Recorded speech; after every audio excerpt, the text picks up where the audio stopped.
Poem, The Frost is on the Punkin by James Whitcomb Riley.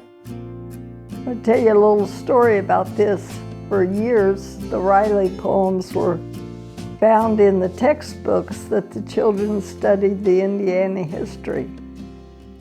And so The Frost is on the Punkin happened to be the last one that they left in for years and years, until just recently it was taken out. When the Frost is on the Punkin by James Whitcomb Riley. When the frost is on the punkin and the fodder's in the shock, and you hear kiak and gobble of a strutting turkey cock, and the clacking of a guinea, and the clucking of a hen, and a rooster's hallelujah as he tiptoes on the fence, when in's the time a feller is a-feelin' at his best, with the rising sun to meet him from a night of peaceful rest, and you leave the house bareheaded as you go to feed the stock, and the frost is on the punkin and the fodder's in the shock. Now, there's something kind of hearty-like about the atmosphere when the summer heat is over and the coolin' fall is here. Of course, we miss those flowers and the blossoms on the trees and the mumble of the hummingbirds and humming of the bees. But the air, it's so appetizing, and the landscape in the haze on a crisp sunny morning, on them cool autumn days,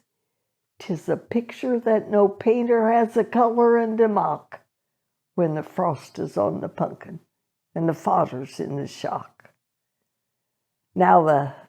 husky, rusty rustle of the tossels of the corn and the raspin' of the tangled leaves as golden as the morn,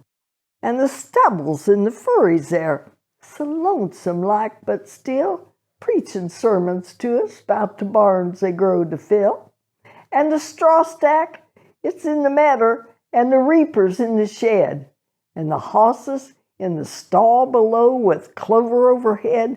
Well, it gets my heart a-clickin' like the tickin' of a clock